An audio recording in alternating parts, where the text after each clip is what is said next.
সাতক্ষীরার নলতা কেন্দ্রীয় আস্থানিয়া মিশনে প্রতিদিন একসঙ্গে ইফতার করছেন ৬,০০০ মুসল্লি। ইফতার তৈরিতে দিনভর চলে বিশাল কর্মযজ্ঞ। দূর দূরান্ত থেকে হাজার হাজার মুসল্লি অংশ নেন এই ইফতারে। প্রতি বছর রমজান মাস জুড়ে চলে এই আয়োজন। ৯০ বছর আগে খান বাহাদুর আহসানুল্লাহ শুরু করেছিলেন এই আয়োজন, যা আজও অব্যাহত রয়েছে। সাতক্ষীরা থেকে এম কামরুজ্জামানের পাঠানো রিপোর্ট জানাচ্ছেন মাসুদ রানা। ১৯৩৫ সাল থেকে সাতক্ষীরার কালীগঞ্জ উপজেলার নলতা কেন্দ্রীয় আহসানিয়া মিশনে প্রতি বছরে আয়োজন করা হয় ইফতার মাহফিলের। প্রতিদিন প্রায় ৬,০০০ মুসল্লি অংশ নেন ইফতারে।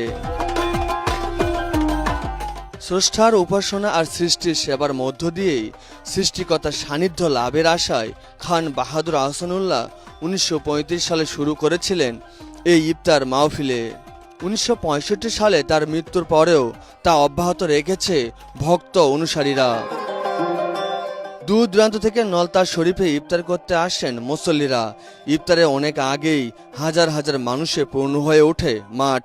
প্রায় ৯০ বছর ধরে এই অনুষ্ঠানটি পরিসরে বড় হতে যাচ্ছে। ৩৫০ মতো মোট আমাদের এখানে যে ভলেন্টিয়ার ভাইরা আছে, ওদের বিনি স্বার্থে আমরা কাজ করে। এখানে প্রতিদিন ছলা, চিড়া, ফিন্নি, কলা, সিংড়া, ডিম এবং খেজুর।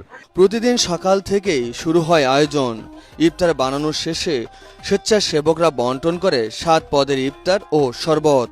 আমার দাদারা এসছে ইফতারি করতে, আমার আব্বারা এসছে, আমার আব্বার হাত ধরে আমরা এসছি, আমাদের সন্তানরা আমাদের হাত ধরে এখানে ইফতারি করতে এসছে। এই ইফতার মাহফিলে বিভিন্ন জায়গা থেকে মানুষজন একত্রিত হয় আল্লাহর নৈকট্যপূর্ণ লাভের জন্য। এখানে পরিবেশ খুব সুন্দর। ইনশাআল্লাহ আগামী দিন দোয়া করি যেন এইভাবে পরিবেশটা বাকি জীবনগুলো আমরা পার করতে পারি।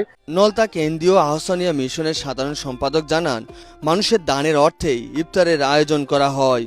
প্রতিদিন অন্তত ৬,০০০ মুসল্লি এই ইফতারে সামিল হন। এই ইফতার মাহফিল পরিচালনা করতে নলতা কেন্দ্রীয় আহসানিয়া মিশন এর ভক্তবৃন্দ যারা আছেন, বিশ্বাস কেবলার অনুসারী যারা আছেন, দেশ বিদেশের বিভিন্ন জায়গা থেকে তারা অর্থ প্রেরণ করেন। প্রতিদিন প্রায় ২,৬০,০০০ থেকে ২,৭০,০০০ টাকা খরচ হয়।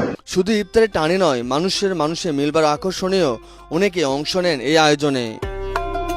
Bureau report, ATN Bangla.